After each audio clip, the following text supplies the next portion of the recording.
열심히 했더니 이렇게 성과물이 있네? 그러면서 하나하나 이겨가는 습관? 내가 노력을 했을 때에는 보상이 따라온다는 것, 세상이 바뀔 수 있다는 것, 내가 성공할 수 있다는 것, 저는 이기는 연습이 굉장히 중요하다고 생각하거든요. 저희 본격적으로 좀 더 시작하기 전에 제가 이제 아이들을 키우는 방법에 대해서도 많이들 궁금해 하시더라고요.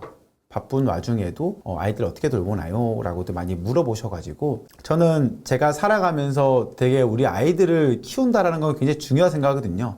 왜냐면 최소한 내가 만들었으니 내가 책임을 져야 된다고 생각을 해요. 아이들에 대해서는. 그리고 이 아이들이 나보다는 더 나은 삶을 살아야 된다고 생각합니다. 생각이라든지 행동이라든지 금전적이라든지 모든 부분에 대해서 저보다 더 뛰어나다고 생각을 해요. 누구나 그렇겠죠. 누구나 우리 아이들은 나보다 잘 되어야 돼 라고 생각하실 거라 생각을 해요. 그래서 저 같은 경우에는 이번에 어떤 일이 있었냐면요, 우리 애들이 보니까 무슨 대회를 나간다고 하더라고요. 미국에 있는 대회라고 해서 대회를 나갔다 왔는데요, 대회를 갔다 오더니 그런 말 하더라고요. 대회 나가서 엄청나게 잘했대. 그래서 제가 물어봤죠. 그러면 얼마나 잘했어? 그럼 우리 입상을 했어? 입상 못했을 것 같은데? 근데 제가 생각에는 입상이 중요한 거 아니에요. 근데 일단은 기준점이 있어야 되기 때문에 물어본 겁니다. 입상 못했대요. 당연히 못할 줄 알았어. 왜냐면 내가 생각했을 때 우리 아이들은 그만큼의 노력은 하지 않았어. 그리고 우리 아이들이 이만큼만 하고 나서 입상을 한다 그런 거는 그건 반칙이야. 왜 그런지 알아? 외국 아이들이 우리나라에 와서 한글로 경연대회를 해. 그럼 과연 그게 자연스러울 수 있을까? 어설프겠지.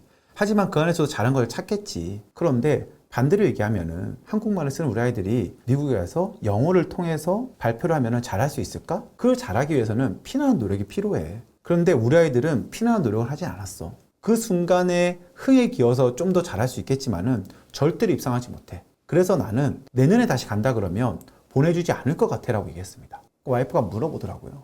왜? 그래도 가고 싶은데? 라고 하더라고요. 그래서 제가 그랬죠.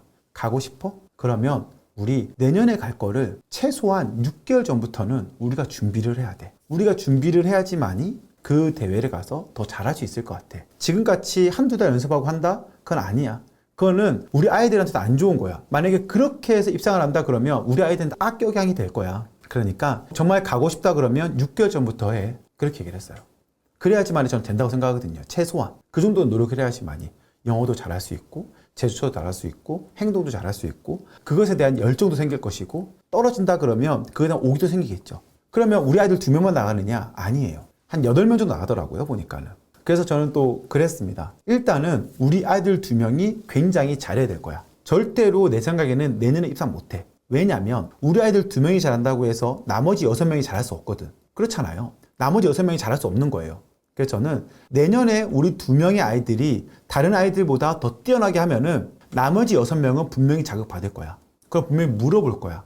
족장님 아들은 어떻게 해서 더 잘할 수 있었나요? 그러면 얘기해 주는 거죠. 우리 애들은요, 한두 달 전 연습한 게 아니고 6개월 전 연습했습니다. 이렇게 하니까 되더라고요. 그러면서 기준치를 끌어올리는 거예요. 그전에 엄마들, 아빠들은 한두 달 하면 되지 라고 해서 생각했다 그러면 이 정도의 노력을 해야지만이 우리가 올라갈 수 있겠구나 라고 생각하는 거예요. 그러면 최소한에 대한 그 레벨, 그러니까 노력할 수 있는 레벨이 달라진다고 생각하는 거거든요. 그러면 우리 팀에 대한 레벨이 올라갈 것이고, 그럼 우리 아이들이 더 잘했는 순간 여기서 이 아이들이 따라올 수 있겠죠. 누군가가 치고 나가고 따라가야 되거든요. 이 리더라는 역할이 돼야 된다는 게 저는 굉장히 중요하다고 생각을 해요. 하면 되네? 내가 열심히 했더니 사람들이 이렇게 날 보고 따라할 수도 있네? 열심히 했더니 이렇게 성과물이 있네? 그러면서 하나하나 이겨가는 습관? 내가 노력을 했을 때에는 보상이 따라온다는 것, 세상이 바뀔 수 있다는 것, 내가 성공할 수 있다는 것, 저는 이기는 연습이 굉장히 중요하다고 생각하거든요. 근데 그 이기는 연습은 노력하지 않고 이기는 거는 필요 없습니다. 그건 독이에요. 그래서 저는 아이들한테 늘 그런 거에 대해서 어떻게 하면 더 알려줄 수 있을까에 대해서 고민 많이 해봅니다. 우리 아이들이 어떤 일에 대해서 더 많이 노력을 하고 거기서 성과를 얻고, 네가 잘하는 게 있어? 하지만 너 못하는 것도 있어. 그러면 우리는 이 부분을 노력해보자. 한 번 더 해보자. 그리고 우리가 이것에 결과물을 만들어보자. 입상 못해도 괜찮아. 하지만 아빠는 너희가 노력하지 않고 안 한다고 하면은 그거는 절대 이해할 수 없는 거야. 그 다음에 결과는 그것에 대해서 승복하자라고 맨날 알려줘요. 그럼 아이들이 그거에 대해서 생각을 하고 계속 나아가더라고요. 그래서 우리가 아이들한테 할 때에는 과정에 대해서도 많이 이야기해 줬으면 좋겠어요. 결과물은요, 과정이 있어야지만 따라올 수 있는 거예요. 오늘 제가 이야기 드릴 주제도 거의 비슷한 주제입니다. 내가 과정을 알아야지만이 결과를 알 수 있어요. 과정을 모르면 결과가 있다고 해서 다 잘할 수 없습니다. 쉽게 이야기 드리면 이번에 상승장에서 돈만 벌었어 라는 분들은 돈을 벌었을지 모르겠지만 이후에 돈을 버는 방법에서 모를 수밖에 없어요. 그러면 우리는 성공할 수 없습니다. 그래서 이러한 부분은 저는 굉장히 중요하다라고 생각을 합니다. 뭐든 한번 해보세요. 뭐든 해보셔야지만이 우리가 또 다른 삶, 또 다른 또 기회가 있을 거라 생각을 한 거지 그게 없으면 잘 안 돼요, 생각보다. 육아가 너무 힘드네요. 맞아요. 엄마는 정말로 저는 진짜 희생이라고 생각할 정도로 저희 와이프도 많이 힘들거든요. 정말 희생을 많이 하고 있고 어떻게 보면 참 내가 선택한 게 아닐 수도 있는데 누군가의 아내가 되고 아이를 낳으면서 내가 희생해야 될 일이 많이 생기게 되는 것이 좀 많이 안타깝기도 해요. 참 육아는 참 쉽지 않은 것 같아요. 갑자기 눈물 날라 그러네요. 네.